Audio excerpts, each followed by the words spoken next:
RollerCoaster Tycoon is a management sim developed in 1999 by Chris Sawyer.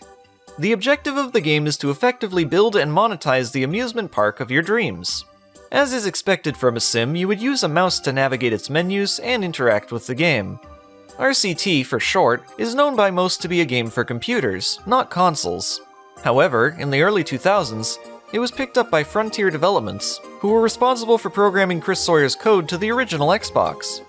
According to publisher Infogrames at the time marketing director, fans have been shouting for RollerCoaster Tycoon on the Xbox console, and we're glad to give them what they've been demanding. If fans were shouting for an Xbox version, I wonder what balance there was with PlayStation 2 owners. Either way, ported in 2003, here's the one and only time RollerCoaster Tycoon Classic came to a home console. Interesting for it to be released in 2003, 5 months after the game's sequel came out on PC. Well, you do get both original expansion packs with it, so it's got more than only the contents of what was by that point a 4-year-old game. Let's get started by looking at its performance. On PC, you can select a resolution up to 1024 by 768. On Xbox, 480p. While a higher resolution for the game would have been neat, it doesn't look bad at all. The game runs at 60 frames per second, which is 20 frames more than the unmodified PC version. The frame rate doesn't usually drop, unless the player moves the camera around in highly populated areas. Worst case scenario, I've seen it go down to 15 on maps that are absolutely stuffed to the brim. But even then, keeping the camera still usually fixes it. In similarly busy areas, you may discover that only one track of music can be played at once. Take for example this merry-go-round. Now pay attention as I navigate the camera towards another ride.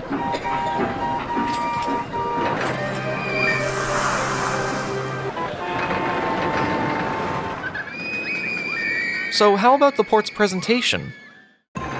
Getting started, you'll find it's remarkably similar to the PC version, although they changed the game's logo at some point, so that update carried over. For beginners, it's suggested to check out the tutorial first. A good idea for new players on Xbox as well. There's an overlay of the controller that visibly demonstrates which buttons perform which actions. Here are the controls. Left analog moves the mouse cursor. It's not as precise or fast as a mouse, though still easily manageable.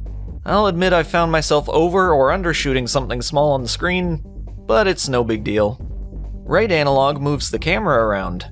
Pardon my tangent, but here's a neat trick. You can select the grassland type, then click on an area to completely remove its weeds. I'm not sure if this was intentional or not, but it works. On PC, you need to be very careful not to move your mouse while doing this. Enough of a nudge after clicking will initiate an expensive land height change. But here on Xbox, you can easily move the camera around without the cursor. Now keep pressing the A button while navigating the surface. And that's how to get rid of those eyesores without your handyman becoming stuck in an endless mowing cycle. Yeah, that's something you'll need to disable manually for all of your handymen if there's grass on the map. They fixed this problem in the game's sequel, but not here sadly. The left thumbstick button deploys the Xbox exclusive magnification tool. I love this thing. While designed to help see small icons and text, it's useful for getting a closer look at the rides, guests, and other environmental details. As a tool used to see smaller properties, like coaster track height, one could argue that these icons should have been bigger. It's a complaint that one may have across much of the game's UI. Speaking of, where are the familiar HUD elements? They're hidden until you hold B or X. B shows the construction menu. X shows the management menu. You can select between the available options by moving the left analog stick, which directs a small arrow in the simple wheel system. It's fast and efficient, which is perfect for the Xbox controller. The D-pad changes the camera's rotation by 90 degrees and zooms the map in or out. The A button is used to accept, the equivalent of your left mouse click. The Y button doesn't do anything unless a message pops up. Pressing Y at this time will move the camera to the location of origin, so long as there is one. As far as I know, this is another exclusive feature on the Xbox. The black button can be used when hovering over a window to remove it. On PC, the equal function would be to press backspace, which will only remove the frontmost window. For better management, this one goes to the Xbox. The white button is used to edit or remove content from your park. The left and right triggers work like the tab key. Left trigger to tab left, right trigger to tab right. This is extremely useful for navigating menus quickly without having to move the cursor. In addition, pressing either instantly moves your cursor to a window. This can be helpful when your cursor is presently on the other side of the screen. Now, I know this doesn't sound like a big deal, but if you become familiar with this trick, you'll save a lot of time in the long run. After all, the cursor is a bit slow, but I imagine that, if any faster, it would be more difficult to precisely navigate the menus. Once you're finished with the game, you can press Start to access the save menu. Mine lets me save to a maximum of 16 slots. Finishing up on the controls, there's the back button. It isn't mentioned in the manual, and doesn't appear to do anything in-game. Same goes for the right thumbstick button.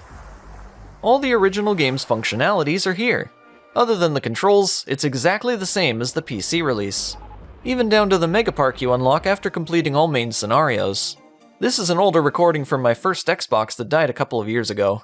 Shame to be starting over from zero here, considering so many of its maps are initially locked. You're intended to beat them one by one to unlock more, and while that was fun when the game was new, it's annoying to return to. I found that, on average, a scenario in the classic game takes about 2 hours to complete. Normally by the first hour, I've completed the objective, but I have to maintain this status until I've reached a predetermined date. There's over 90 scenarios available, and only 19 unlocked by default. You're getting a lot of bang for your buck here, surely, but the time you have to spend in order to see it all is ridiculous. Before that first Xbox of mine died, I had it running a lot in the background with scenarios awaiting their completion. And that was fun. That is, of course, until something in the game required my attention.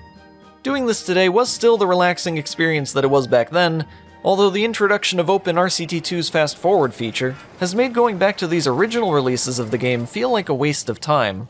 Although I have to admit there's a lot of charm to playing RollerCoaster Tycoon while lying down on my couch, rather than sitting at a computer desk. The Xbox port didn't perform too well critically, sitting at a 62 on Metacritic. After all I've said about the ingenuitive transition to an Xbox controller, at the end of the day, playing with a mouse and keyboard is still preferred. Even in 2003, the best reason for getting this, in my opinion, was to play in a living room setting. Did anybody really need that? Well, it happened anyways. So, what do you guys think? Is there any reason to pick this up today that I missed? Let me know in the comments. Thanks for watching. If you'd like to hear more from me in the future, consider subscribing to the channel. See you next time!